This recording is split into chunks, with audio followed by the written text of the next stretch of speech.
Monsieur le gouverneur de la région de la Kara, Monsieur le président du conseil d'administration de la NSCT, Monsieur le DG de la NSCT, Monsieur le président du conseil d'administration de la FNGPC, Monsieur le maire, Mesdames et Messieurs, nous voici encore rassemblés dans cette même salle où, il y a quelques mois, nous avons procédé au lancement de la campagne cotonnière. Et nous sommes réunis pour un événement important qui est la rencontre des acteurs de la filière pour réfléchir sur l'avenir de la filière. Nous étions ici en début de saison pour le lancement. Aujourd'hui, nous sommes là encore au moment où la saison est en train de prendre fin. Je voudrais donc encore une fois vous remercier tous d'être là et surtout remercier le PC et le DG et le président des groupements de cotonniers pour tout ce qu'ils font afin de faire prospérer la filière dont on connaît les retombées économiques comme il est du plus haut. Et je sais, monsieur le PCA nous a fait une confidence, notre coton est très bien prisé à l'extérieur. Et donc, nous vous encourageons à poursuivre dans ce sens. Plein succès à nos travaux, je vous remercie. C'est avec une immense honneur et un grand espoir que je prends la parole en ce jour d'ouverture de notre atelier de Kara placé sous le thème « Relever les défis pour une filière cotonnière togolaise performante 2025-2030 ».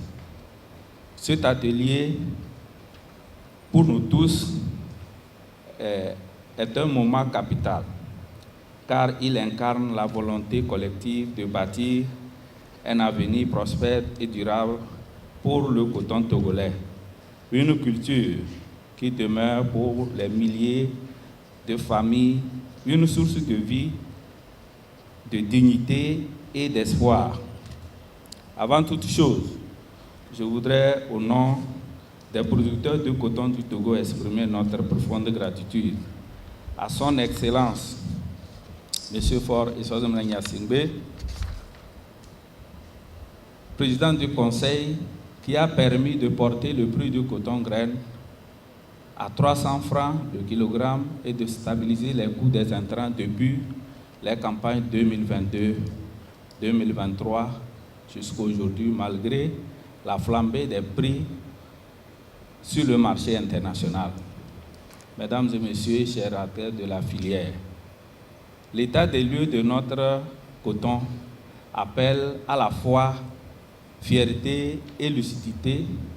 Fierté parce que, malgré les aléas climatiques, la hausse des coûts des intrants, les défis logistiques et les perturbations sur les marchés internationaux, nos producteurs ont continué à semer, d'entretenir et de récolter avec courage, malgré les impacts de nos résultats. Pour preuve, la campagne 2023-2024 s'est clôturée avec une production de 67 679 tonnes de coton graine, tandis que la campagne 2024-2025 a enregistré une production de 60 408 tonnes, soit une diminution d'environ 10%. Le rendement est de 797 kg, bien qu'elle ait une progression légère, demeurant encore insuffisante. L'effectif des producteurs, quant à lui, est passé en quelques années de 115 000 producteurs environ, aujourd'hui à 76 000 cotonculteurs, en raison des vieillissements et des désintérêts des jeunes pour le coton. Malgré tout, et même si ce résultat reste en deçà de nos ambitions et témoigne d'un regain de confiance et une volonté partagée de relancer la filière sur les bases solides. Pour les producteurs que nous représentons, la priorité demeure la même, bâtir une filière forte, prospère et durable. Nous aspirons à des conditions de production améliorées et la disponibilité d'intrants de qualité livrés à temps et à un encadrement technique plus efficace et à une rémunération équitable du coton graine qui tienne compte des réalités du marché et des efforts consentis sur le terrain. La Fédération nationale des groupements de producteurs de coton s'engage à mobiliser davantage les producteurs à promouvoir les bonnes pratiques agricoles, renforcer la discipline et la transparence au sein des groupements et accroître la production pour l'atteinte des objectifs fixés à l'horizon 2030. À cet effet, je souhaite saisir cette tribune pour porter à la bienveillante attention de son Excellence, Monsieur le ministre de l'Agriculture, les principales doléances des producteurs de coton, à savoir le dessoussage de 2500 hectares de terrain acquis par la FNGPC en vue de la création des zones d'aménagement de production cotonnière ZAP Coton, renforcement de la mécanisation agricole, la mise en œuvre d'un programme pluriannuel de renforcement des capacités des producteurs de coton, la construction des magasins et hangars de stockage dans les principales zones cotonnières pour le stockage du coton graine et des intrants, l'aménagement de retenues d'eau pour l'irrigation des cultures, la réhabilitation et l'entretien des pistes rurales indispensables au désenclavement des zones de production cotonnière. À l'endroit de notre partenaire NCT, nous souhaitons formuler les préoccupations suivantes. La mise en cohérence du slogan « à l'écoute et au service des producteurs du coton » avec les pratiques effectives de la société afin qu'il ne demeure pas un vain mot. La nécessité d'une gestion plus rigoureuse et transparente dans la société. Les producteurs de coton déplorent l'absence de dividendes depuis plus de 5 ans, malgré leur effort constant dans la relance de la filière. Le programme du groupement de producteurs de coton autonomes, nous voulons parler des GPC autonomes, risque de désorganiser le réseau des producteurs et les producteurs souhaitent son remplacement par un mécanisme incitatif de redynamiser des GPC scouts qui valorisent et récompensent la performance des exploitations qui atteignent une emblavure de 100 hectares et une production de 100 tonnes de coton graine au moins. La valorisation du coton graine et de la fibre, afin que les plus-values générées soient distribuées sous forme de bonus aux producteurs, en reconnaissance de leurs efforts et pour encourager leur performance. L'augmentation du montant d'avance récolte, actuellement fixé à 20 000 francs par hectare, jugé insuffisant au regard des besoins réels des producteurs.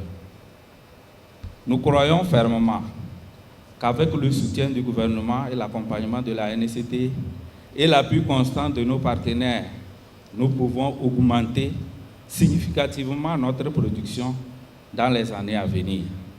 Permettez-moi de conclure, de renouveler nos sincères remerciements au gouvernement togolais, en particulier son Excellence, Monsieur le Président du Conseil, et l'ensemble de nos partenaires techniques et financiers pour leur engagement constant en faveur du développement agricole et de la valorisation du coton. Ensemble, relevons les défis, innovons et faisons de la période 2025-2030 une ère de renaissance de la performance durable pour notre filière. Monsieur le représentant du ministre, votre présence à nos côtés est un signe fort de l'attention que le gouvernement porte à la relance de l'or blanc. Nous vous en remercions sincèrement. Je vous serai gré également de transmettre à Monsieur le ministre nos chaleureuses félicitations pour la confiance renouvelée que le président du Conseil lui a témoignée en le reconduisant à la tête de notre ministère. L'ensemble des acteurs de la filière comptent sur son leadership ainsi que sur l'appui de vos équipes pour accompagner cette dynamique de relance. Je tiens également à saluer respectueusement Monsieur le gouverneur, Monsieur le préfet et Monsieur le maire pour leur accueil chaleureux dans cette belle et dynamique ville de Kara. Votre hospitalité, fidèle à sa réputation, offre un cadre idéal pour des échanges constructifs. Merci d'avoir une fois encore ouvert les portes de votre cité à la filière cotonnière. Je voudrais aussi rendre un hommage appuyé à nos courageux producteurs et productrices de coton. Vous êtes le socle de cette filière. Nous mesurons pleinement les efforts que vous consentez chaque jour, souvent dans des conditions difficiles.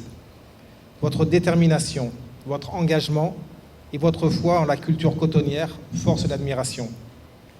Cet atelier est le vôtre. Nous sommes ici pour vous écouter, dialoguer, analyser les défis et construire les solutions de demain.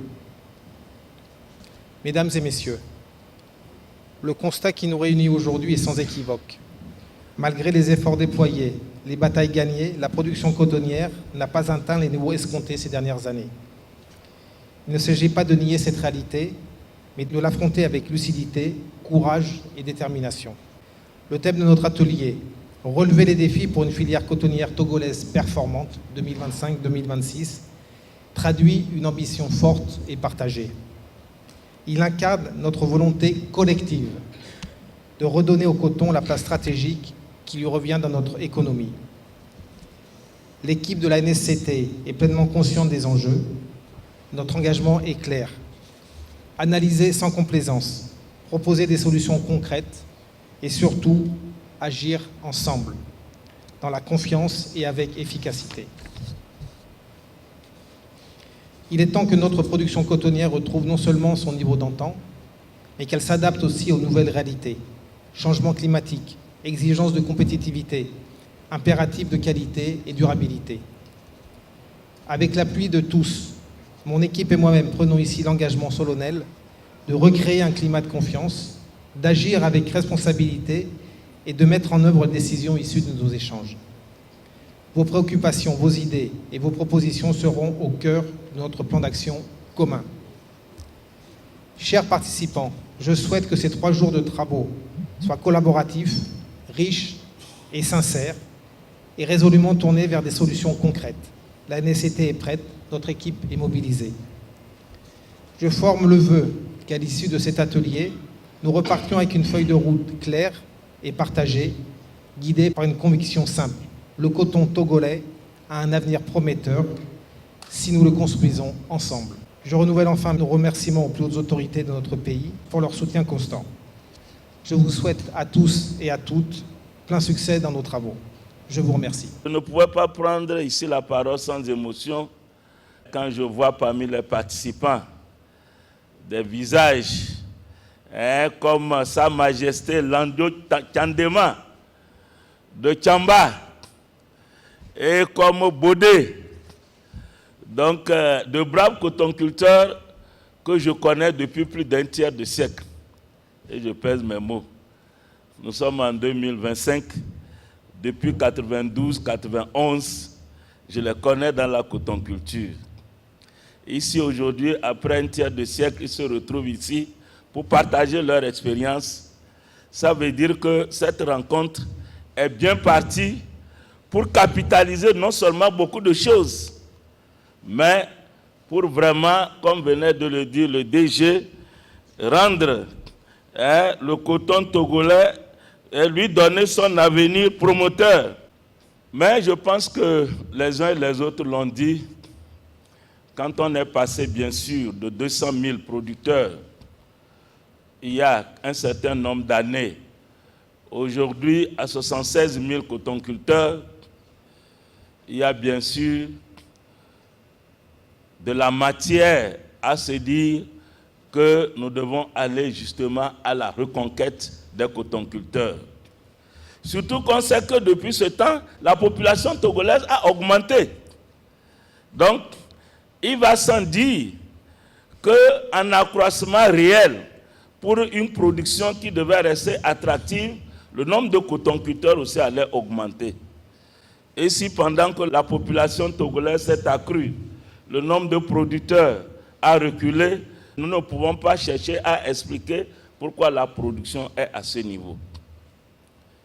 Mais, comme les uns et les autres l'ont dit, nous gardons espoir et nous estimons fermement que grâce à l'engagement des plus hautes autorités de donner à cette cotonculture son visage d'antan, nous ne pouvons que repartir sur de bonnes bases et pouvoir la relancer. J'ai écouté avec grande émotion ce que j'appellerais le cri de cœur du président de la FN, qui a dit ceci, je le cite, qu'il souhaite que la direction générale mette en cohérence le slogan « Être à l'écoute » et au service des producteurs. Avec grande humilité, pendant plus de 30 ans d'encadrement du monde paysan dans la cotonculture, il m'était arrivé, lorsque j'avais eu cette grâce d'être DG, de rassembler tous mes collaborateurs et dire ce que je peux transmettre aux générations présentes et futures, c'est que quand on veut relancer la cotonculture, il n'y a pas mieux que d'être à l'écoute et au service des cotonculteurs. Quand vous êtes à leur écoute et à leur service, il n'y a pas de raison qu'ils ne libèrent pas leurs énergies. Donc aujourd'hui, le rappeler, c'est juste rappeler les bonnes pratiques qui devraient être celles d'un vulgarisateur. Le président de la FN a bien précisé qu'il déplore l'absence de dividendes depuis plus de 5 ans. Et surtout, qu'il a insisté que le programme de GPA risque d'être un programme qui désintègre l'organisation en place. Je pense que quand ces cris de cœur viennent du représentant des producteurs et devant eux, si, comme le DG l'a dit, il est bien inscrit dans la relance, il devrait prendre bonne note et que tout cela suffirait même, après avoir écouté tout ce que le président de la FN a dit, qu'on dise que bon, la rencontre est terminée, monsieur le cotonculteur, on a écouté vos doléances, on va seulement les mettre en œuvre.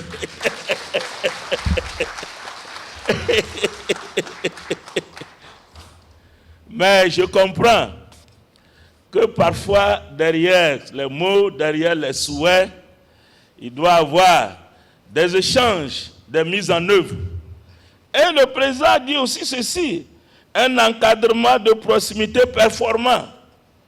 Bref, à ma qualité d'ancien vulgarisateur, et je le demeure d'ailleurs toujours dans le sang, et surtout d'élu du peuple, ça il faut le rappeler, je suis un député élu, donc je ne peux que adhérer aux désidérata du peuple, parce que les cotonculteurs restent une partie de ce peuple-là. Bravo à vous, messieurs les cotonculteurs. Nous avons aussi compris que naturellement, on ne peut pas faire des dividendes, on ne peut pas remplir toutes les fonctions si la production n'augmente pas. Et comme le dirait l'autre, à un moment donné, la direction générale dira « Je suis en train de faire ma part. À vous les cotonculteurs de faire aussi votre part. » Ça veut dire quoi concrètement? La direction générale, ici on a écouté le DG, s'engage, et d'ailleurs il s'est engagé depuis un certain temps à mettre en œuvre vos demandes, vos souhaits. Mais au sortir de cette rencontre, nous cotonculteurs, qu'est-ce que nous ferons à la base pour aussi amener nos parents, nos frères qui hésitaient ou qui ont hésité à s'engager dans la cotonculture pour leur dire en Kabie, non, non, les blés, et comme ça, tout ça. Ou bien en Kotokoli, Les dobilèses yoba weni quoi fariote. Vous voulez que je vous parle quelle langue encore? Et nous trop le mi trova mi va le détiver dans bébé. Si vous me faites un défi de parler dans ma langue à Noufo, je le parlerai aussi. Même si c'est à Lama ou à Moba. Mais je pense que j'ai fait le nord, le centre, le sud. Pour dire ceci, le président du Conseil, en décembre 2024, en mettant en place une nouvelle gouvernance au niveau de la filière, en désignant un PCA qui a fait longtemps dans cette filière et qui est disposé à apporter un plus à la filière, je pense que cela reste un signal fort pour tous les cotonculteurs.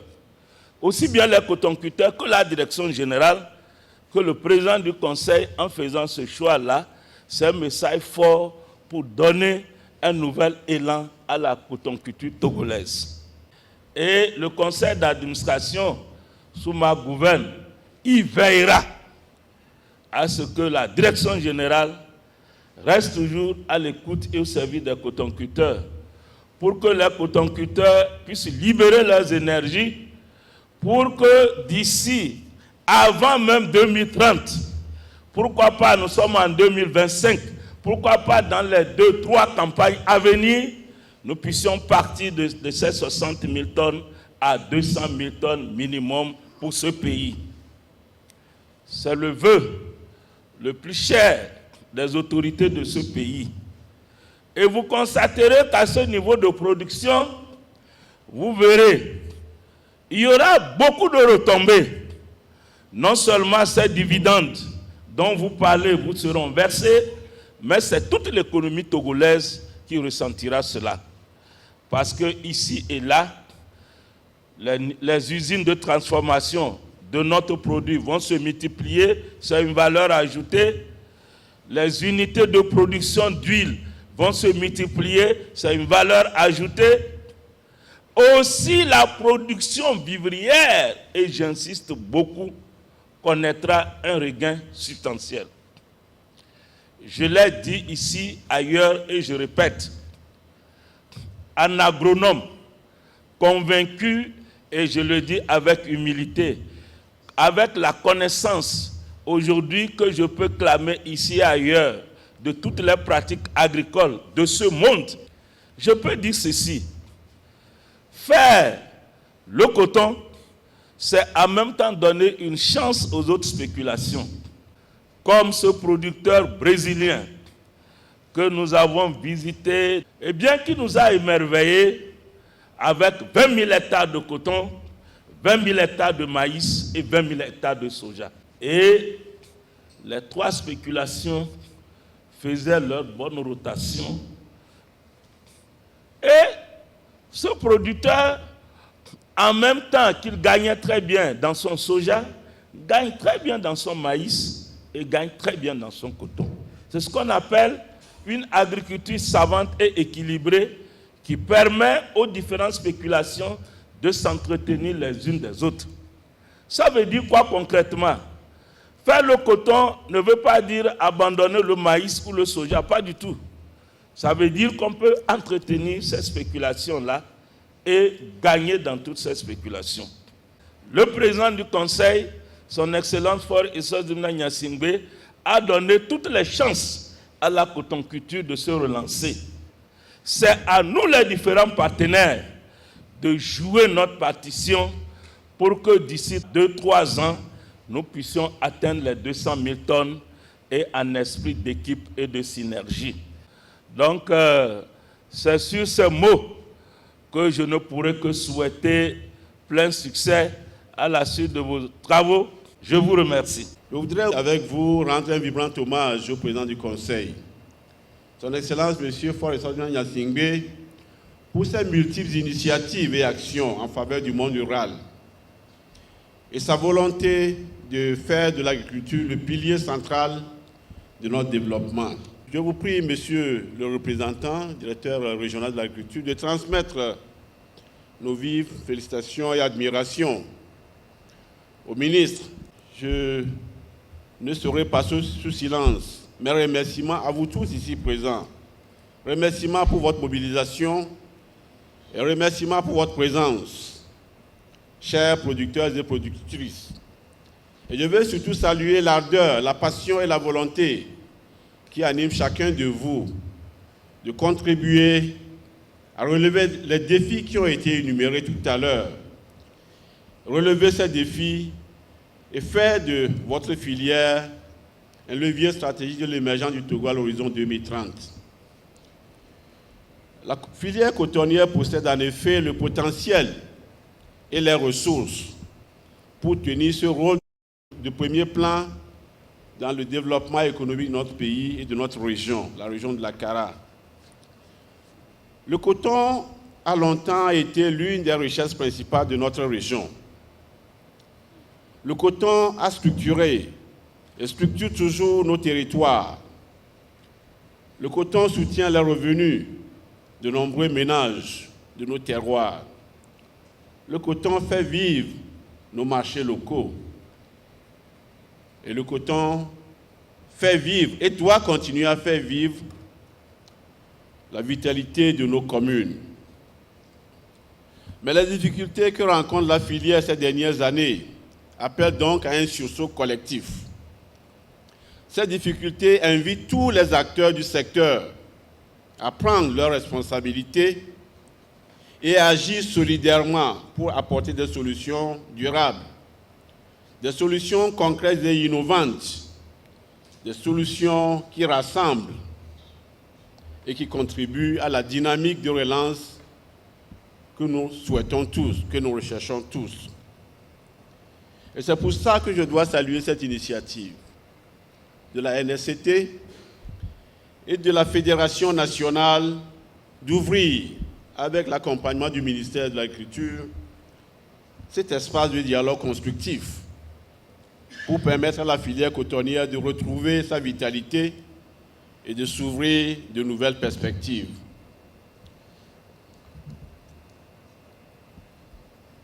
Cette rencontre répond en effet au souhait que j'avais déjà exprimé ici en février, dans ce même lieu, de voir s'institutionnaliser des cas de concertation entre les acteurs de cette filière stratégique. Une filière qui porte les aspirations et les rêves d'épanouissement des populations de nos terroirs.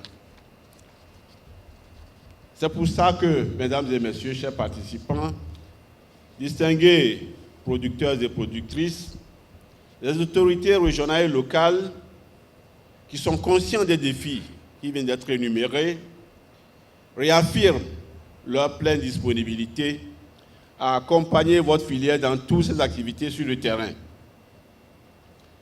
Cet engagement se fonde sur la conviction, une conviction profonde, que c'est dans les communautés de base, c'est sur les lieux de production que se joue l'avenir du coton, d'où la nécessité donc d'écoute de ceux qui habitent nos terroirs, ceux qui sont dans nos communautés de base, ceux qui produisent effectivement le coton et qui sont ici. Et notre accompagnement se fera donc et se traduira par un appui à la sensibilisation et à la mobilisation des producteurs en vue de raviver l'intérêt pour la culture cotonnière.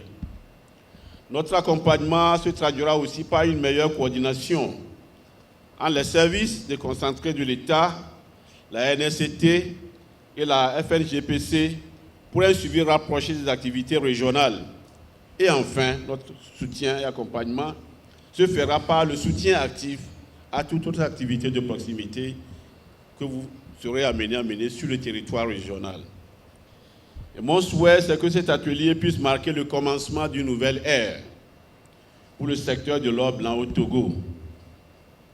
Et que cet atelier soit le point de départ d'une nouvelle dynamique territoriale où chaque acteur, local comme national, trouve sa place et assume pleinement sa part de responsabilité.